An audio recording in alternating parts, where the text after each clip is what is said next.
Hi there, and welcome to this week's episode of the Automotive Talent Show podcast, the podcast where we get to know and gain insights from leaders within the automotive industry. My guest this week is a trusted voice in the Australian automotive industry whose guidance and advice has helped shape some of the biggest organisations in the country. Welcome to the podcast, Steve Bragg. How are you? Oh, very good. Thanks, Cameron. Thanks for the intro.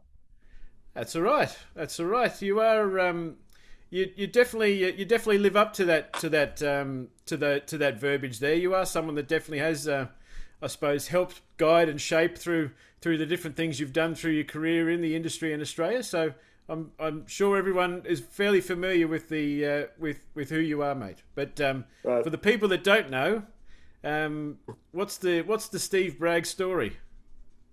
Well, it's look, I guess you can tell from the accent. I come from America, from the Midwest. So from a place in Ohio, just north of Dayton, pretty much a rural farm type area. So just think of cornfields and farms. That's where I grew up. Nowhere near an ocean. So when I graduated university, I took a role with a company called Crow, and they had an affiliation or an exchange with the Horwath business here in Australia, in Sydney. And one of the things they threw up was, hey, do you want to go to Sydney and do some audits and tax work in automotive? And I said, fantastic, let's do that. I want to see the ocean.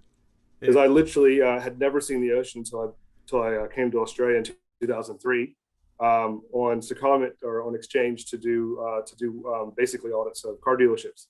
You can imagine a 26-year-old person seeing the ocean for the first time, and bright-eyed, bushy tails. Similar. I was one of those. I was probably on Bondi Rescue, getting pulled from the waves and resuscitated on the beach. That was me. That's me. We don't know what swimming is really like outside of a pool or a lake. Waves are something completely different. And by the way, that has not changed.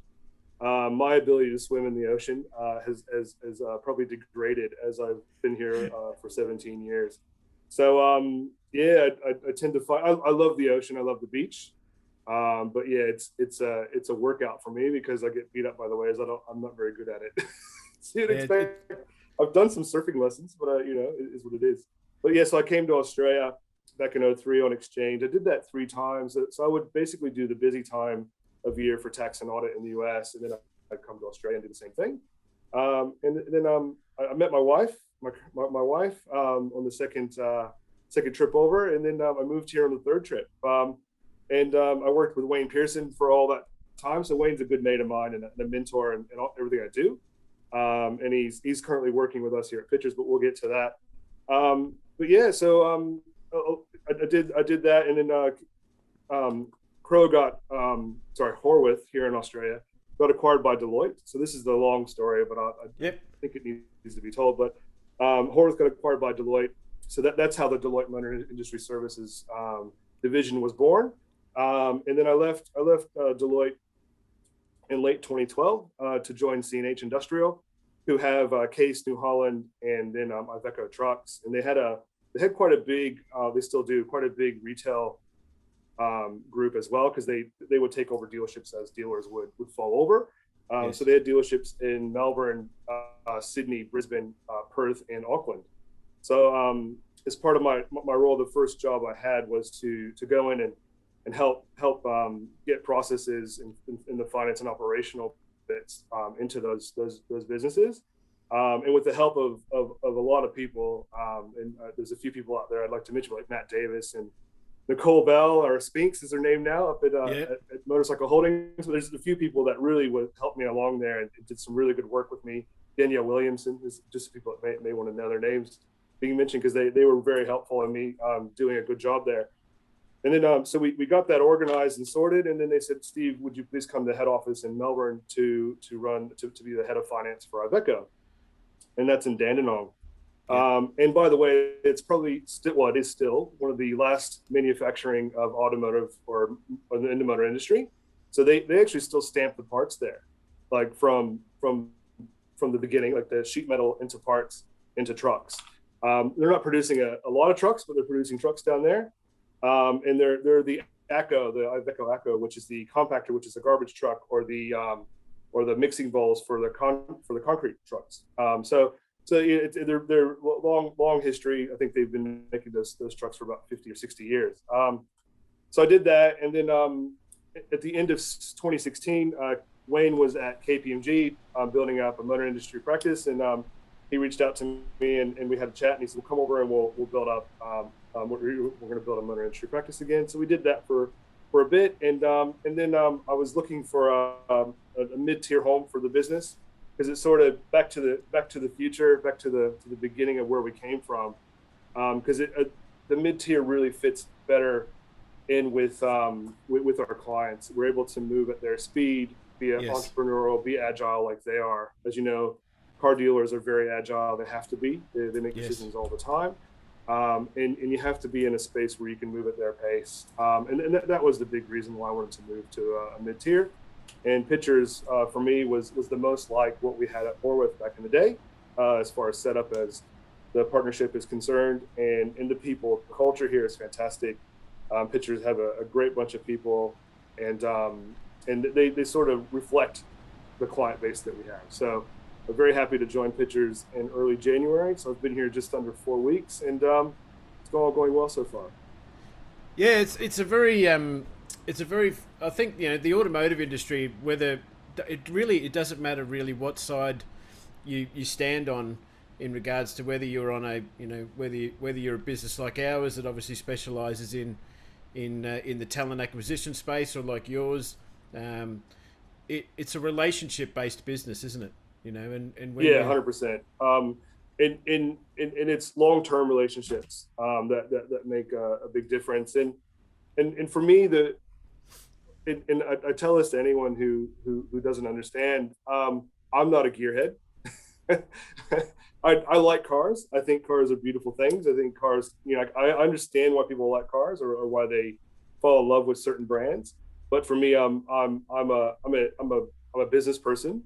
I'm a financial analyst and an auditor by heart, by training, and I like the way the business is set up to make money, and I like the entrepreneurial attitude of the owners and the businesses, and I really respect that, and I respect the fact, specifically in retail automotive, that the dealers have a lot on the line, and they've actually invested millions of dollars in these businesses, and they're in the whole supply chain, outside of the manufacturers themselves, but they're mostly listed and owned by shareholders who are passive. In the whole supply chain, from producing a vehicle to getting it on road for a customer, the only person who really has skin in the game is the dealer, and real skin in the game. And it's a big deal. You consider an average dealership has about 50 employees. There's a lot of families. There's a lot of people that have roofs over their head and food on the table because of car dealers. And the best bit about the industry itself that I always found to be really good is in the automotive industry, specifically retail, if you want to raise, it's the best industry to be in, because you just do a better job, or you sell more cars, or you do more of what you're good at, you get paid more. And there aren't a lot of places like that. Think of jobs or roles that you could have in your career. And I think it's one thing is, from a talent acquisition point of view, I recently put something out that dealers need to be looking outside of their typical talent pool. But I think that's a great selling point. I mean, it's high pressure, it can be, but it's a great place to work. Dealers are very loyal people, as you know, and they take care of their staff. And the best bit is, if you want to earn more, you just got to go out there and do a better job, and you'll get paid more. It's the classic sales manager's reflex for a salesperson that knocks on the door and says, "Boss, I'm not earning enough money," isn't it? Well, that's all right, John. Go out and sell more cars, mate. You'll earn way more money. And that's it. Yeah.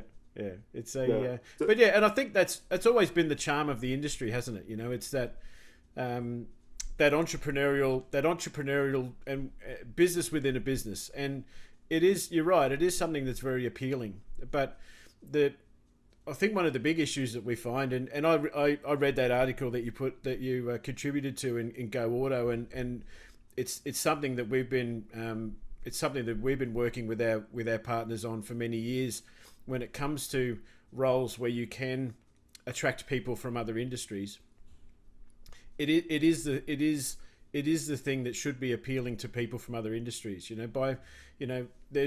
There's a great argument you could be said that, especially if you're looking at the sales side in isolation, you can get someone from a customer service orientated role previously, whether that's in hospitality or retail, telesales, whatever, and the automotive industry, those skills are transferable to our industry, and those people can be successful and really without, relatively speaking, without too much time or effort, be productive and get that return on that investment pretty quickly. But a lot of people and decision makers in our world still fall back to that position of, I want a salesperson, but I don't want to train a salesperson. I want to hire a salesperson that's got that experience. And the reality is it's getting tougher and tougher.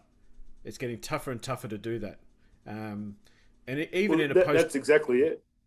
Yeah. And I think and look, being on the outside previously at Horwath and at Deloitte, and then being on the other side when I was at C&H, and and I get it. 80% of your time, unfortunately, as a leader of the business, in operations or in finance or wherever you are, is spent on HR issues at dealerships, and that's the bit that's just crazy. Like, hey, I've got all these issues I got to deal with, take up all my time, but on the side, I actually run my business, which is nuts. But one thing I did find when I was, and this is a quick aside, but one thing I did find when I was at CNH, I with the team, again, we established systems and processes, and we documented it, and we actually put it in place.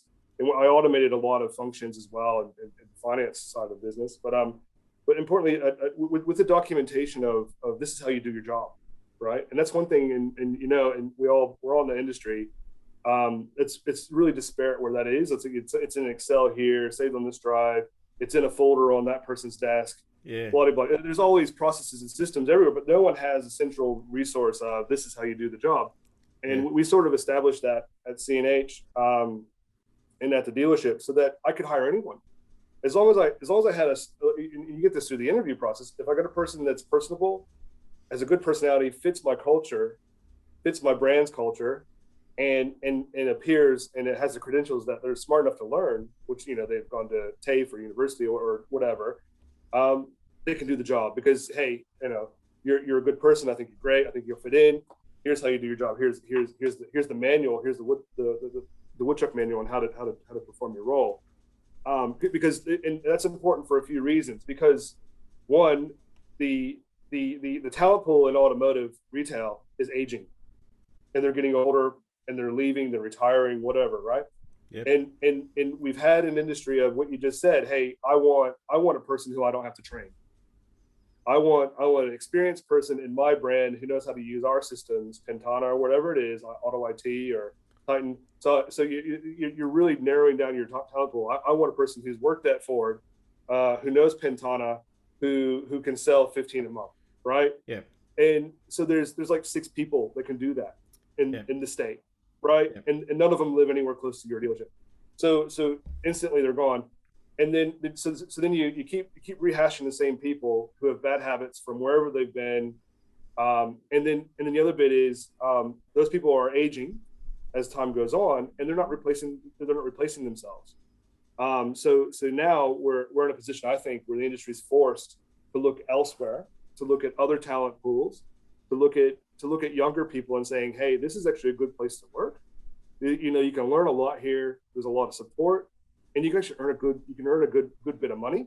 And there's a lot of upward movement. If you show promise and talent and skill, absolutely. Guess what? You can ascend the ranks, and you can earn a lot of money, run a business, and be very entrepreneurial.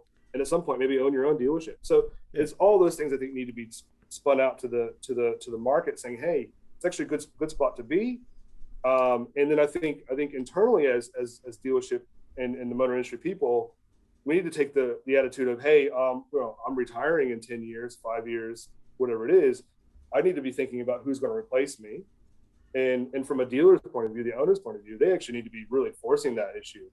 hey, Steve, who's going to be the next FC in this dealership, or someone in sales, or whatever it is, service. Who's going to be the next person that's going to take your role so that you can go do something else, or retire, or whatever. So it's very, very important, and I think it's something that for a long time has not been a front of mind issue. And it's something that I think the pandemic it might be a nice circuit breaker to get people to start thinking that way. Absolutely, yeah. And there are a lot of challenges that, the reality is that challenge of attracting great talent to the industry has been a challenge that, in a business like ours, we've been around for 8 years. It was a challenge 8 years ago. It's a challenge today. It's a challenge 30 years ago. Yeah. And the, I always think about, I went to an information night at my daughter's high school when she was selecting subjects for her senior years.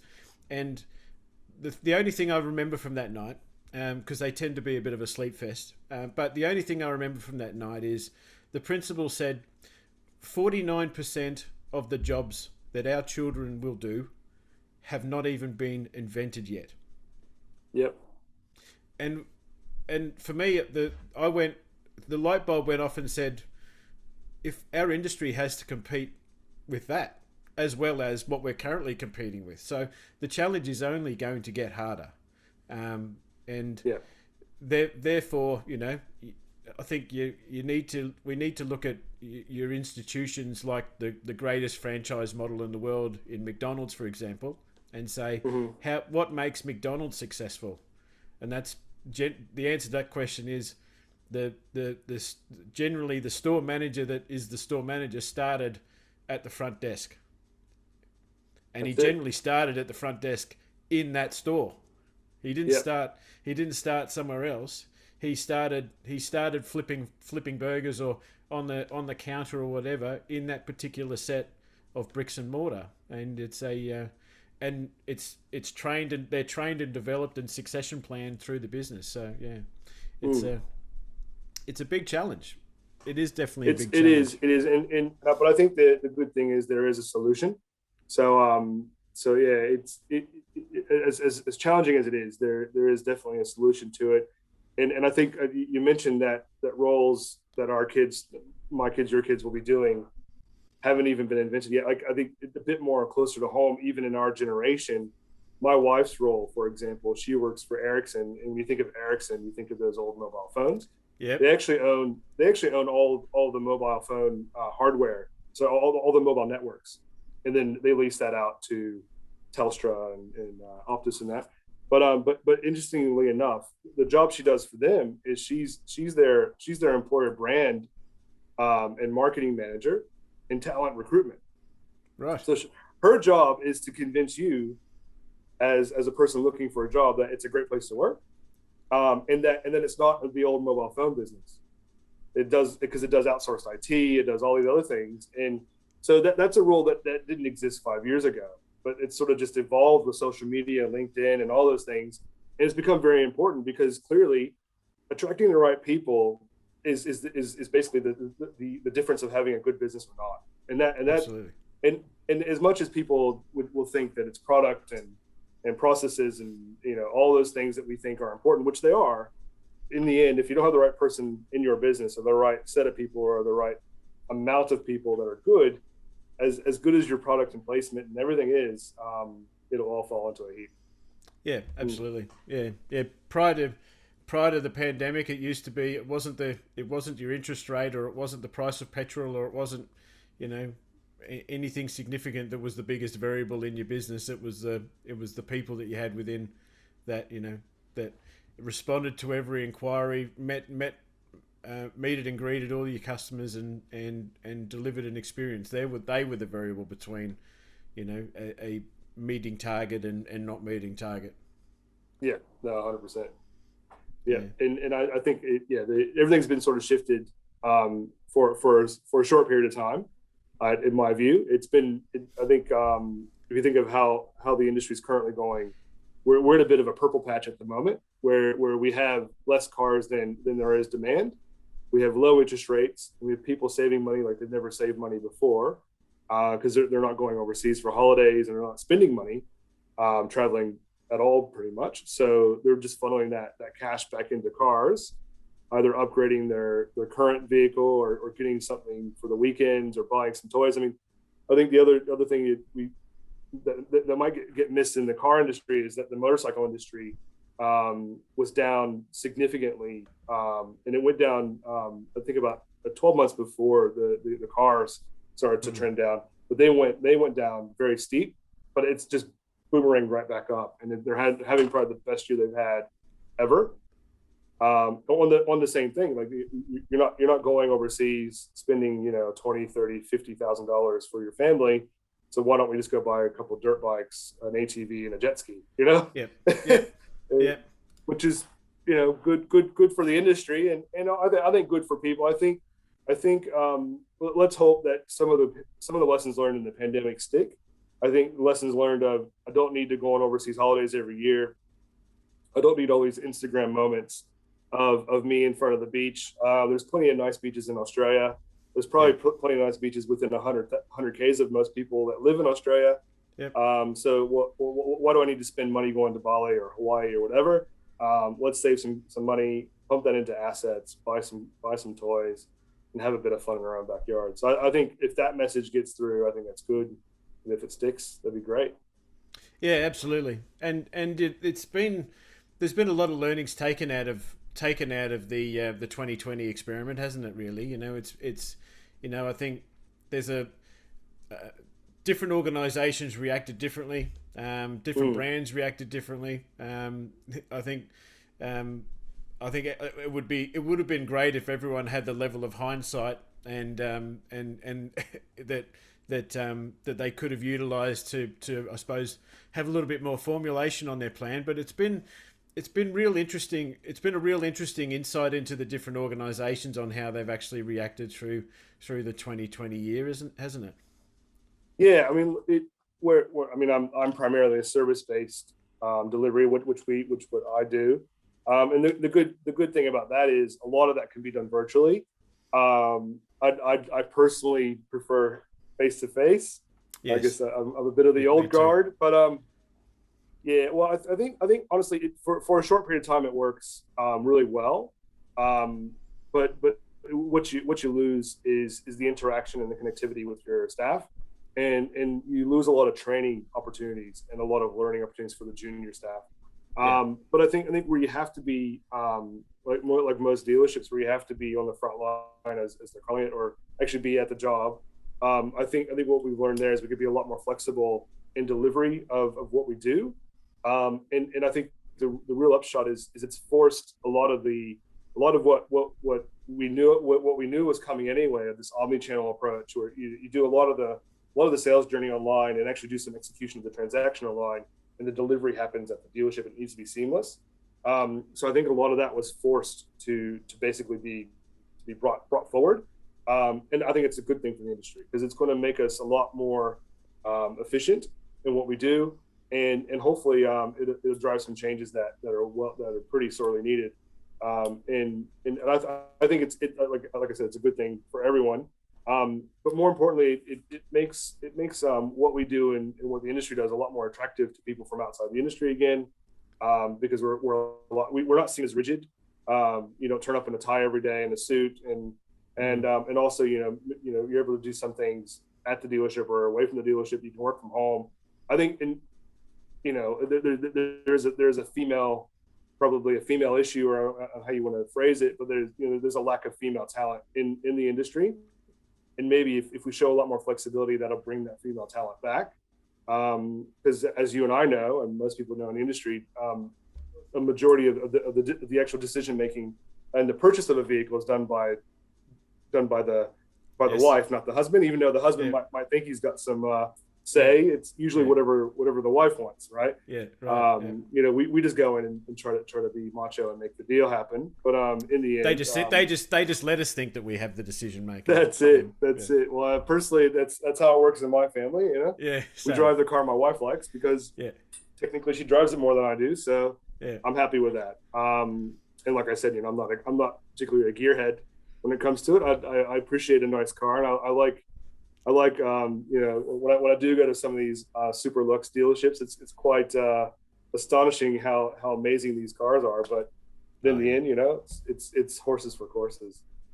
Yeah, yeah, and I think it's real. Is the whole 2020 experience has taught us that we can change our methods if we need to. I think from prior to 2020, we've really pushed back on,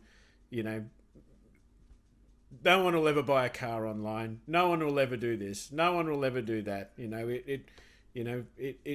It'll never happen. We do the road to sale. We do the road to sale here. We do the 6-position sales. We want our service customers to deliver cars to us, and we'll tell them when they're ready. It's taught us to be more flexible, and it's I think some businesses have actually kind of really got addicted to change in a way. And that innovation side of it, it's and there's a lot of and relatively speaking to our market by comparison to the US market and the European markets, like we've been affected greatly, but we haven't really been affected like they have been affected. And a lot of the level of adapting that the US industry has had to do, for example, has been exponentially more than what we've had to here in the local Aussie market. Are you hearing a lot from that side of the pond? Yeah. So I speak to my family, and they're currently going through the blizzard. So they've got nice and cold over there at the moment. Yeah. Well, they're asking me if I wanted to come home and see it. I said no. Well, one, I can't leave. And if I did leave, I couldn't come back. So that's not going to happen. But it's one thing I do not miss about living in Ohio. But yeah, beyond that, I know actually I read this morning or the last night that a few of the factories have had to close because of the snow. So that's going to add to the supply issue. But in any case, it is from a family perspective. I've had family members, cousins and uncles and aunts who've had COVID and have had it bad. So it's a very, very serious disease. And whilst it probably doesn't feel that way so much here, I mean, obviously people have been impacted quite heavily and people have passed away from it. But it is extremely serious in the States. And you never know how bad it'll be because I've had family members who get it and it's no big deal. And I've had family members who get it and they end up in ICU. So, but from a more broader point of view, talking to my colleagues at Crow, it's interesting because we were in NADA this time last year. Yep. In February, and I remember very, very, very vividly what was going on because I remember I didn't want to go. It was happening in China, the virus, and it was sort of coming to America, and I think we had a case or two in Australia. But all the advice was it's okay to travel, and so we did. And we were in Vegas, and speaking to the guys, to the team members, my U.S. colleagues, they said, "Oh no, this whole online thing, that was just it. Like we'll never sell cars online. Electric's not a big deal. Electric's not coming. Autonomous is light years away. Nothing's going to change. Basically, that's just their attitude. And there's a few of the NADA guys who have the similar views. And I agree to a point. Things aren't going to significantly change. There's always going to be dealers. There's always going to be. You got to have a space to showcase a car, do a test drive, and do the transaction and deliver the vehicle. Yeah, I get it. A lot of times that can happen at the house. You can deliver all that stuff, but you're still going to have a place to park all these cars, right? And it's not just going to be ports or paddocks in the middle of nowhere. But yeah, they've all changed their attitude, by the way, really, really 180'd almost. Yeah, we can sell online. We can deliver the cars to the people's homes. We can transact, virtually. We can do contactless handoff on services, blah, blah, blah, all these things that they said that they wouldn't do, they're doing because they were forced to do it. And then now EV is a big thing, right? The EV thing has just come like a tidal wave recently. I mean, Ford just announced that they're going to switch everything to EV in Europe by 2030. I think JLR's got a much quicker time frame, basically from next year till to 2025. They're going fully electric, and with the change in administration in the U.S., it's going to be a big deal. California is going to change regardless of who's in power, and California is 30% of the car market in the U.S. So Yes. it's, as California goes, America goes. As much as the people in America who don't live in California probably lament at the fact that California demands such a lot of sway, but that's just the way it is. So yeah, emissions is a big deal. EVs are coming. And if you don't mind, I wouldn't mind having a chat about EVs really quickly. But there's a lot of I think conjecture or fear, like this range fear, whatever it's called. I think that really doesn't make a lot of sense to me, because I can't remember the last time, outside of a few one-offs, that I drove more than 100 Ks in a day, or even 200 Ks in a day. And these cars, all of them have 500-600 K range, and they actually hold their charge for like 12 months. So it makes no sense. If you have a home or a place to charge your car, if you're in an apartment block, as long as you're on a rotation to charge it every couple of days, similar to how you fill up your car, you got no issues. And if you're going to do a long range drive, you can plan it out. And usually there's a charge center somewhere. So I think the whole range anxiety, range anxiety is the word. I think the whole range anxiety issue just should be, I think there needs to be better marketing for that. And I assume the Teslas and the JLRs and the Fords of the world are going to do that. They're going to do a much better job at marketing and convincing people that range anxiety really isn't a thing, because I just plug it in at night and I forget about it, or I plug it in once a week and then I forget about it. And then as there's more product and there's more volume in the market, the price difference will basically equal out. And in Australia, we're 100% import, so we've got really no control over what kind of cars we get, unfortunately, because it's all controlled from other countries and other manufacturers overseas. So I don't think we'll have any option, to be honest. No. So at some point, it'll just all switch to EV, and you'll buy what's on the lot, and it'll be an EV. And that's just the way life is. Well, the biggest selling car in the US is the F-150, isn't it? Yes. And Ford are making a full electric F-150. So if that is a barometer to build everything else around, you can say it's you can't really argue with it. It's coming, and it's here to stay. Yeah, it's just coming. And they're, like, the only people that will own petrol and diesel vehicles, well, outside of transport, will be rich people, because they'll be antiques, right? It'll be like Jay Leno, and you have a garage full of antique, Holdens and Ferraris and stuff, and and then it'll actually be really painful to own one, because you have to find a petrol station to put petrol in it. Yes, or have shares in an oil refinery or something like that. But it's an interesting topic, because I think one of the things that the industry is looking at as far as the EV revolution is obviously they're a car that obviously requires minimal servicing in the traditional sense. And but I heard Martin Ward from Eagers the other day bring up a very valid point, and he said, that's true, but at the same time, I can't turn my computer on at least once a week without calling the help desk for tech advice.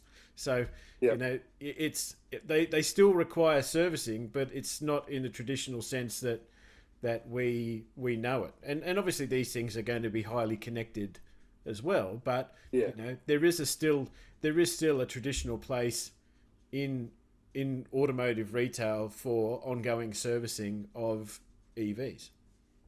Yeah, I think so. I've read, there's a lot of studies out there to explain how long the service intervals will be and things like that. But I think the important thing to remember is that there's a lot of moving parts in all this, but Martin's spot on. There's still going to be servicing to be done. It's just bigger intervals, so maybe less servicing of the same vehicle, but maybe more IT or technical type services more often, which will be more likely pushed out. But again, it loops back to our conversation earlier about getting the right people and looking at different industries, because it's a different skill set. So there's a lot of training to be done for the current tech staff, as well as looking to getting people from other industries to come in and to service our industry. But likewise, I think as cars go to EVs, there potentially will be less vehicles on the road, but those vehicles will do more Ks. Yeah. And I wrote about that a few years back, but there's definitely going to be less cars, especially as EV and autonomous vehicles come in tandem. But less cars equals more Ks, because we're not going to do less trips. Like we're still going to do the same amount of trips, probably more, because it'll get cheaper. It'll actually be cheaper to travel, because at the moment I think the number is, it's about, I gotta remember, but it's over 10 cents a K. But with electric, it goes down to something like 6, and then with autonomous, it goes something like 4 or 2. So it'll be actually cheaper to travel, which means more people will travel via vehicles, and actually might even be cheaper, at some point to rather than catching a flight from Sydney to Melbourne. And if it is autonomous, you just jump in the car and it actually delivers you to where you want to be, rather than an airport that's an hour away. Yeah. So there's a lot of possibilities and all that stuff. Like EVs are so if you think of current state of the industry, things will keep ticking along as they are for the next couple years. Let's hope that the stock supply stays a bit constrained, because that's good for the industry, good for the dealers, good for everybody. And people is the issue. So people in stock are the big two issues today. In the midterm, it's EVs and agency, the agency model, which we'll probably talk about in a bit. Yep. And then long term, it's AVs, and how does that really impact the industry? And that's long term. It's probably 15, 20 years away. But like a lot of things, it sort of trickles in. Like EVs, for example, EVs have been around for yonks. Like yes. the technology is not new. It's been around forever. It's just never been profitable. So that's why OEMs never made those cars. And they started to make them. They made the it was the Leaf. There was the Mitsubishi. What was the I-Car? Whatever. All these types of models that in my view they made them look really ugly so that people wouldn't buy them, because they actually lost $15,000 per car when they sold them. And then Tesla came along and made them look good, and made them sexy, as Elon Musk said. So then it sort of switched the mindset of people saying, oh, well, I can own an EV and it's not this ugly thing I've got to drive around and be made fun of. It's actually a nice looking car, and it's an aspirational type vehicle. Yeah. I wouldn't say the Model 3 is aspirational, but it's still nice. And it's relatively expensive, but the X and Ys and the S are really nice vehicles. So I guess the point is, it's similar to smartphones. So because if you think about, we went from landlines to mobile phones that were like the size of a backpack, briefcase, to small mobile phones, and then it was just something you made calls on, you do some occasional texting, to smartphones. And smartphones came along and they were expensive, and everyone looked and said, well, why would I need that? Why would I need a smartphone? What do I need something I can watch videos and do stuff on? I've got a phone, I've got a computer, TV. And then instantly, like it felt like almost overnight, everyone had a smartphone, right? Mm-hmm. And I think it's the same thing that's going to happen with EVs. Like EVs come with a real slow sort of start, and then there's a massive J curve, and everyone just starts to adopt it, bang, and it'll feel like overnight EVs are just here. Now there's a long tail of internal combustion vehicles that need to be worked through. There's something like, I think 18 or 20 million cars on the road, and we only sell 1 million a year, right? So, and of the million we sell a year at the moment, we're only selling 1% or 3% or 4% of electric. So even if that goes to 40, 50, 60, 80%, it's going to take, 15 years to wash out all these internal combustion engines. So there's a long tail in all this. It'll be a transition period. There's going to be an ascension of electric, a fall off of internal combustion. And the good thing, and again, if we look back to the beginning about people and attracting the right people to the business, and why this is a great place to work, and this industry is so wonderful, is we're going to go through about 20 to 30 years of so much change. That's going to be it's going to be a really cool place to be, because with change comes opportunity and challenges, and just your job's interesting, right? Your job's always interesting. It's always innovation makes it sexy. Yeah, absolutely. So I think, and that's what drives me. I actually don't find, I've always worked hard, always worked long hours, done all that stuff, but it doesn't feel like work to me, because I just love it. I think it's great. This sort of stuff, I could talk about it all day long, underwater, and just, and that's what I do. I literally do this all day long. I just talk about the industry with people who want to hear about it, and help clients with their own strategies on how they navigate all this stuff. because whilst in one sense it sounds like doom and gloom, on the flip side of that, there's massive opportunities. Absolutely.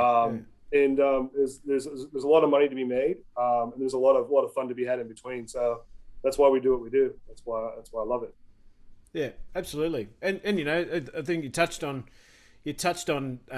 agency, which is obviously something that's very imminent for several brands. Like it's, you know, we're not talking years and years away. We're talking more months away for some brands. So,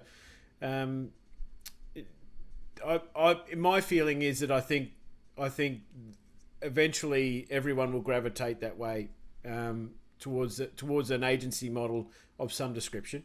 Is that what you feel and see as well?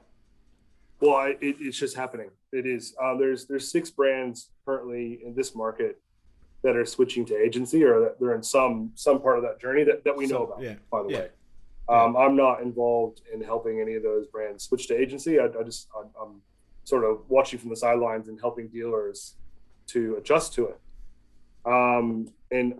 So I think it's important that dealers understand that agency is change.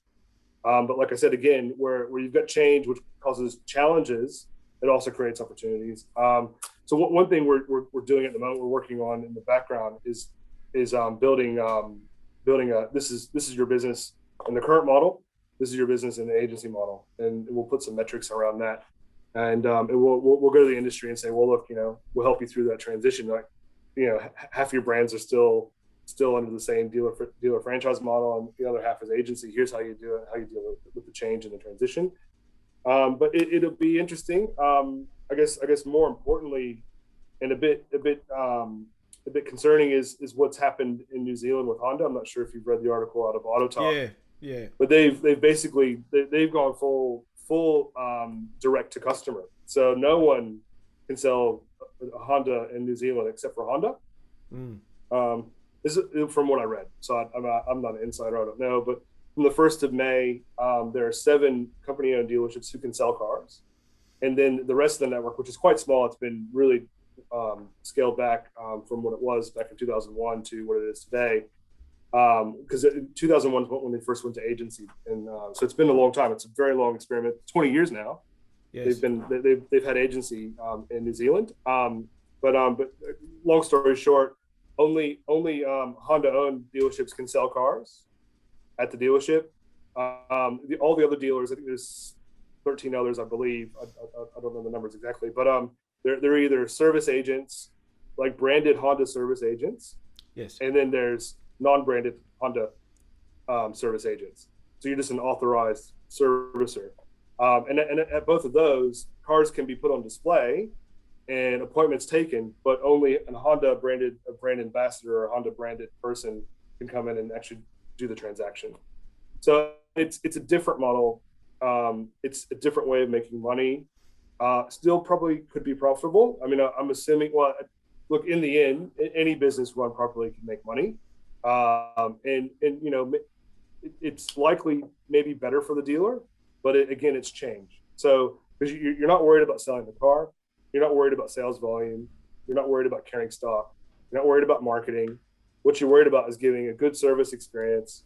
You're worried about, you know, getting the customer flow through the door, and then just really working that service and parts business to make the most profit. So you go from a business that's probably, say, a single site dealership doing 30 million turnover, and of that 30 million, you're doing maybe $2.5, $3 million of growth. Well, sorry, no, it's probably $3 or $4 million gross profit, and making somewhere around, you know, $500,000 to $1 million at the bottom line, to being a business that's probably doing, you know, a couple million turnover, but your gross profit is like $500,000 to, well, sorry, if you're a $2 million service and parts business, you're probably doing about a $1.5 million gross, and then you have costs of another $500,000, still making, you know, $500,000 to $1 million. So you have much smaller business, giving the same return. Yes. So is that better for the dealer? Maybe. Depends on your ego. It depends on how much you want to control your destiny. You are definitely tied to the product and marketing of the bigger overall OEM drive, and your ability to attract customers is only through your service and and how you treat them. Whether or not they buy a Honda is up to them. But I think, and if you bring that back to Australia, so Australia is going to the agency model for Honda, and they've constrained the models they're offering, and they've rationalized the dealer network, all those things. When I look at it, I think, well, the only way this is going to work is if they really try to outspend everyone else in advertising. Because how else are they going to get people to come in and buy those cars? Yeah. And that's the thing, because whereas before you had dealers who would advertise to their local PMAs, and that's the whole idea of having a dealer network, is you as the brand will do your national level marketing and product development and push the product into the market, and then locally the dealer will market to their local PMA. When it's an agency, that's all up to you, Mr. OEM, and product placement and marketing and even some part of the sales staff and the selling part is all up to you as the agency, and the dealer just gets a calm on selling a car. So it'll be interesting how that all plays out. I'm sure they have a plan, but from the sidelines, it's all looking quite interesting, and we're watching with bated breath to see how it turns out, because it is the future. It is the future. It's the way it's going to be. It's going to take a while to work through the market and work out how that all plays out. Yeah, I think one of the the agency model. If you're looking at the typical agency model arrangement, where as we said, dealer doesn't own the stock. It becomes all about that relationship and building. As far as a retail dealership is concerned, it's all about the relationship connection with the customer and the business.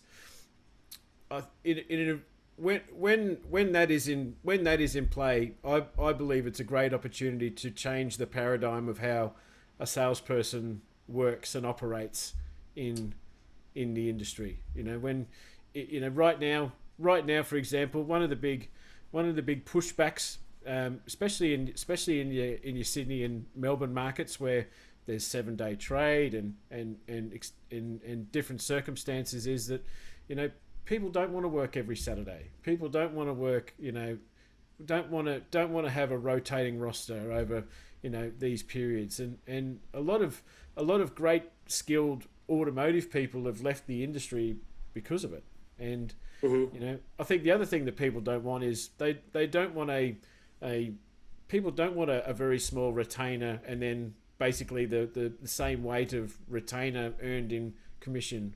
The majority of people don't want that. They want consistency and stability. And I think the agency model gives us a bit of an opportunity to change the paradigm on how a salesperson relates to not only the business but the customers as well. Do you think the same?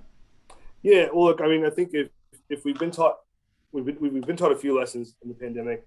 One, that Australia's car market isn't a $1.1 million or 1.1 million unit volume industry, or market. Sorry, we're more likely a 900,000 unit market, and at 900,000 units, everyone makes a lot of money.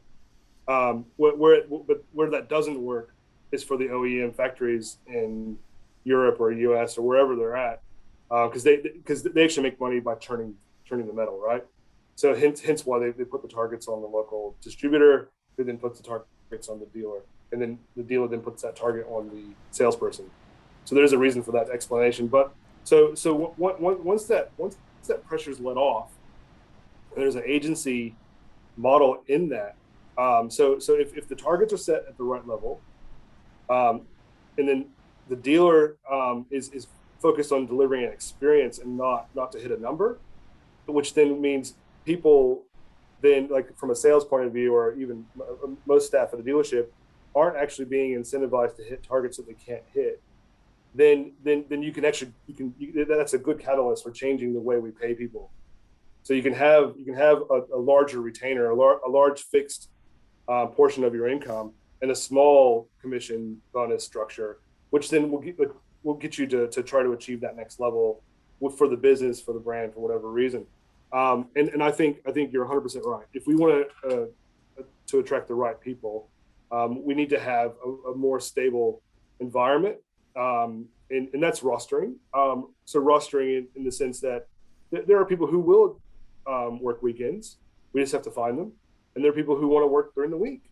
And I think the issue with having that split between weekends and weekly, it's always been the issue that, well, all the volume is on the weekend, right? People want to buy cars on weekends because that's when they're free to do their shopping.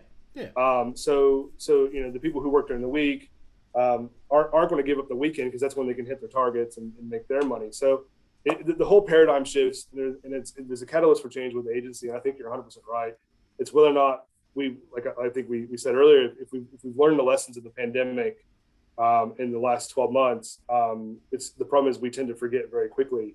And my fear is that in the first 5 minutes of getting into our new future, we'll forget all the lessons we learned, and we'll make all the same mistakes. But I think it all starts at the top with setting those targets. And it all starts at the top with the experience and how they want to set up the agency so that the dealers can still make money without trying to hit targets that they can't achieve. Because that drives all the bad behaviors through the entire industry, all the way down to the salesperson crunching customers to make a purchase that maybe they're not comfortable with, or it's not the car they wanted, it's not the color they wanted, and it's a race to the bottom just to hit that number. So I think if we can fix that to start with, which I've got very little confidence we can, that would fix the entire system. But we'll see how that goes. We know a little bit too much, don't we? When it comes to forgetting the lessons of the past, inevitably, you look at things that you look at things that have been experimented in the past. I look at in recent history, for example, the Ford RJV project. When you think about it now, it always made sense. It always made sense, but the application, was probably 15 years before its time, or 20 years before its time, in a way, So but because it failed, it won't be repeated. It's a. Yeah, I think it will. I think I agree. I think it set back the OEM's appetite to do it by a long way. I think they'll look back on the lessons learned on it in the current environment and technology advances, all those sort of things. I think one of the biggest things that was a massive technology advance in a more systematic way for Australia that sort of got, I don't know, it's not widely publicized, I guess. It kind of is, kind of isn't, is comprehensive credit reporting. And that's a game changer for Australia. In the sense that when you come into a dealership, and I'm not sure how many of the people listening to this will know, but you have a credit score, and you need to monitor it. I mean, the credit scores have been around in the U.S. since the 1960s, and it's almost as important as your TFN or any identification number you have as an individual. It's up there with that. So your credit score is out of 1,000, and it basically says, hey, this person's is risky, or this person is a good customer from a financial point of view. And it's made up of a lot of things, how much do you earn versus, how much, how well you are paying your bills, what sort of credit you have, and what sort of outstanding lines of credit you have, and all those wonderful things. But to the point, with comprehensive credit reporting, the whole transaction piece becomes very, very smooth. And it's not perfect in the States, but it's a heck of a long way better than it is here. And I think Australia will get there eventually, and over the next couple of years or 12 months. But literally, you walk into a dealership and you say, well, I like that one over there, and I want to have a test drive. And they say, well, Mr. Bragg, can we get your driver's license for the test drive?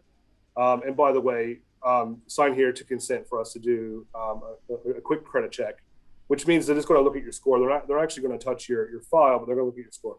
So you give them your driver's license, you tick the box for them to have a look at your credit. You come back after your 20-minute, 30-minute test drive, and they literally know from your quick overview credit check, hey, he can afford anything in the lot, or he can, okay, that car is too expensive for him. Let's direct him to something smaller or a used vehicle. But then the other bit is the whole process of getting set into buying the vehicle becomes very smooth. and you can put that out to all of your brokerages or to your bank or however you want to purchase the vehicle. But in any case, where I think there's probably a misguided notion that a lot of people pay cash for vehicles. I think about 95% of people actually borrow the money. They either do a drawdown on their home loan or they're doing something else. They're just not financing at the dealership. The important bit is with comprehensive credit reporting and enough competition in the market, the rates you can get at the dealership are exactly the same as the rates you can get anywhere else, right? Yeah. So you're getting the same deal here as you're going to get if you go to your bank or if you do a mortgage drawdown, whatever it is, you're getting a better deal here. So people, the mindset of ownership is going to switch, and it's going to switch from ownership to usership, and it's going to be payment related. So I'm going to get used to this asset being a vehicle, and it's going to go on a lease or it's going to go on some sort of finance. And the best place to do that is at the dealership. They know everything about me. They got my credit score. They've got all my history, and bang, bang, bang, job done. I've bought half of the vehicles I've ever owned in the States and the other half here. It's probably more here now because I've been in Australia for a long time as an adult. But my experience in the U.S. is it's about, and this is 20 years ago, by the way, or 17 years ago. It's about an hour and a half, maybe 2 hours to purchase a car. Yeah. Walk in the door, test drive, come back. I like that one. Great. We're going to wash it in the back. We'll do the paperwork. You can drive away. That's it. That's how long it takes. Buy a car in Australia, same thing, similar. I go drive the car, come back, fill out the paperwork. A couple of days later, a week later, whatever it is, they eventually deliver me the vehicle. And I've fallen in love with the car and fell out of love with the car about 16 times in between. Yeah. Right. Yeah. And you got buyer's remorse. You're giddy about getting it. You get the delivery. You love it. It's so the process just isn't smooth.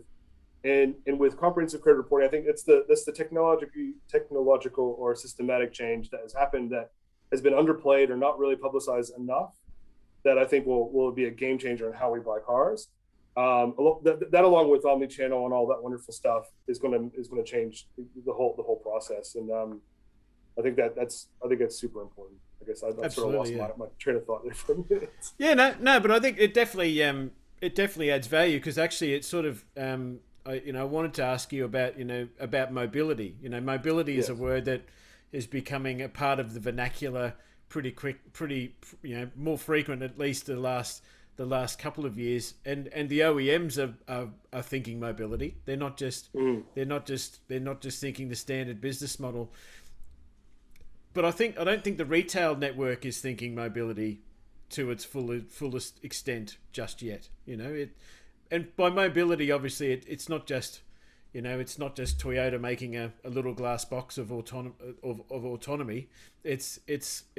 Mobility really encompasses everything from obviously the way we normally buy cars now to subscription to lease to all of the above. So do you think it's time for really the retail network to really start thinking along those lines?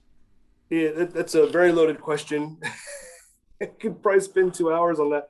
But the whole mobility thing, a few things to start. So yes, 100% OEMs are really focusing on this because that's the future for them. And if you think about how they earn money, they've actually seen the light that other industry players, PE and technology companies are coming in thinking, well, this is a really old, very, very old tech business that we can come in and disrupt. So this is the Teslas, the Googles, and all those. They come in and just instantly just take over and disrupt this whole business model, flip it on its head, and just turn it into the next internet.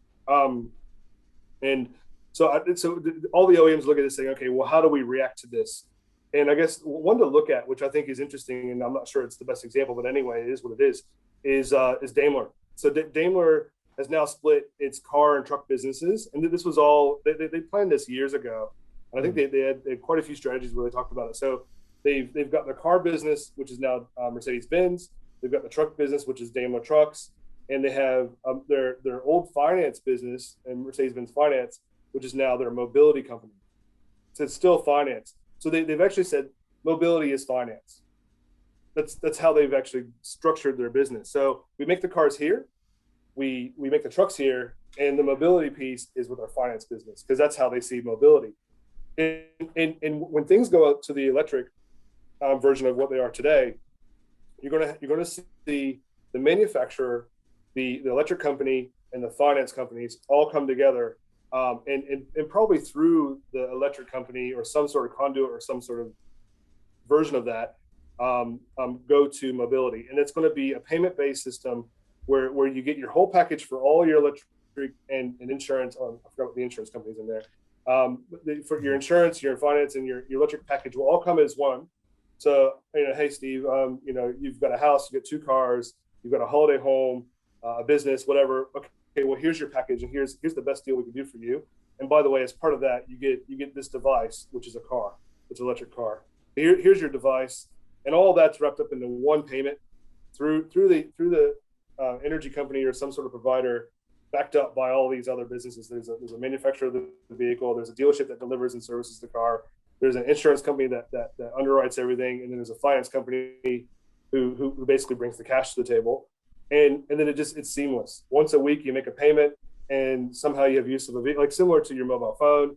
You make a payment, and it all happens, and then every couple of years you swap it out for a new one, which then goes back to the question of, well, do EVs get serviced? They do. They get serviced when they swap. You do a swap, and you do a full breakdown of the vehicle, clean it up, and then basically repurpose it and sell it to someone else, because the batteries are still good, the electric engine's still good. You just put new tires, wheels, rims, and a new body on the thing, and wash it out and sell it to someone else. So it's interesting where it's all going to go, and it's definitely a big focus. And this is the big picture play. Like, this is where it's all looking very interesting, because who's bringing the cash to the table? Is it going to be Toyota Finance? Is it going to be Nissan Finance, Mercedes-Benz, or is it going to be the major banks? I don't think they will. I think that they'll put a toe in the water, but they'll come in later. Or is it all these big power companies who are sitting on piles of cash, and they have the customers? So the power companies have all the customers. They own them all. So through different means, but they everyone has power hooked up to their house. Yep. and utilities. So if they come to you and say, well, look, if you sign up to this package, we'll give you this device, being whatever it is, and we're actually, like, here's a device, and we're actually affiliated with Benz, BMW, and Audi. Say they're the 3 Germans, and what we'll do for this one monthly payment for the next 6 years or 10 years, you can swap out your device every couple of years, and we'll install everything in your house, and you're good to go. Yeah. And most people would say, well, that's great, I'm cool with that, love it. And then they say, well, here's the range of vehicles you can pick from, and you say, well, I'll have that one, and then a couple of years time you'll pick a different one, and then you'll add on to the plan. Oh, my kids need to drive now, so can I add Johnny to the plan? And you add Johnny to the plan, and it's all just it's going to be, that's how it's going to work. It's a Netflix subscription on steroids. Yeah, well, it's Netflix, but it's more like the Telstra model, or hopefully not as bad service, but it's like the Telstra model, or the installment plan model, for anything like laptops or computers of any sort. Because you think about, like, I think there was some articles and a lot in the news about how technology has really infiltrated vehicles, and there's something like 400,000 lines or millions of lines of code written to every vehicle computer, which is more complicated than most of any other technology in any industry. Because it came up with the independent service repair centers wanting access to all the code and the background technology, and they were complaining about how complex vehicles are. Well, it is what it is. I mean, you think about, especially when you're going from zero autonomy vehicles to level, I don't know the levels personally, I think it's 4 or 5, to level 2, 3, where it has brake assist, lane departure. What's the other one? Because I'm thinking my car, I've got the brake assist, I've got lane departure, I've got adaptive cruise. The car basically drives itself. Like, you literally, unless you force the car to get into an accident, you can't hit anything anymore. I remember I was backing up the other day, and I backed up too quickly, and the car thought I was going to hit the wall, and it slammed on the brakes for me. And I'm like, what the heck? Yeah. I know what I'm doing, car. you know. Yeah, seriously. Yeah, Let me back the car up. But yeah, well, it probably stopped me from hitting the wall, to be honest. yeah, But yeah, in any case, that's the thing. Like all these things are very interesting. I think, and without going too deep into it, but there's a lot of movement happening around the industry, around a lot of things, parts supplies, into panel shops and things like that, because there's been a massive reduction in accidents. AMA's in the news for other reasons, but the reason it should be in the news is that their business is in massive decline at the moment because no one's driving, and people aren't crashing into each other. And I think the same thing will be. Whilst I think panel businesses are actually good businesses to invest in as dealers or as individuals, I think have a look yourself and make your own decisions. But if you look at panel shops, like there's going to be an interesting sort of fluctuation as to how does all this driving assist technology and AV built into vehicles prevent people from having crashes? What impact does it have on part sales, panel shops, and dealerships themselves, and the OEMs as well? So there's insurance companies, and it's all tied together, guys. Yep. Yeah. There's no doubt plenty of other knock-on effects that we haven't thought about or computed yet. So it's but at the same time, the future's very exciting, obviously. And coming full circle to how we started this conversation, I think, given all of that, it's still an industry that does require people, and it does require good people, and it's up to us to groom the next generation of leaders into it, isn't it? Yeah, totally. I totally agree, and that's like, I think if you look at the current state of play, I think the two main issues are people, getting the right people in your business, and stock. I mean, I know that's short term, but those are the two main things, and the people issue will never go away. I think you mentioned it; it's been around forever. It's always going to evolve. But importantly, get the right people in your business, take the time to train them up, and make sure that you're building their skills and capabilities to deliver what you need. And forever, it's a service industry. Whilst we think we're selling product, it's a service industry, and there's always going to be dealerships because you need sales outlets and places to actually display and demonstrate the product. So yeah, absolutely. If only there was a good service provider that really helped businesses with their people selection. I think that's a great idea for a business moving forward. Might be a bit of self-interest, tongue in cheek there. I've really appreciated your time today, Steven, and we'll wrap up. But before I do, how do people get in touch with you? Obviously, you've given a lot of great insights today, and if people want to, I suppose, learn more about Pitcher Partners and how you can add benefit, how do people connect? Yeah, well, they can go to our website, pitcher.com.au, or they can write me an email, Steven with the V.Bragg, 2 G's, @pitcher.com.au, or they can ring me on my mobile. I'm happy to answer any calls, 0437445200. But open to anything. And you catch me on LinkedIn. All my contact details are there as well. I don't hide my details. I'm happy for people to reach out to me. Yeah, and I reckon I recommend following you on LinkedIn if you're not doing so already. There's some great content, and a lot of the things you talk about just make a lot of sense and give great insights. So, mate, I really appreciate your contribution today, and thanks for your time. No worries. Thanks, Cameron. Thanks, Steven. Good on you. Yeah. Bye.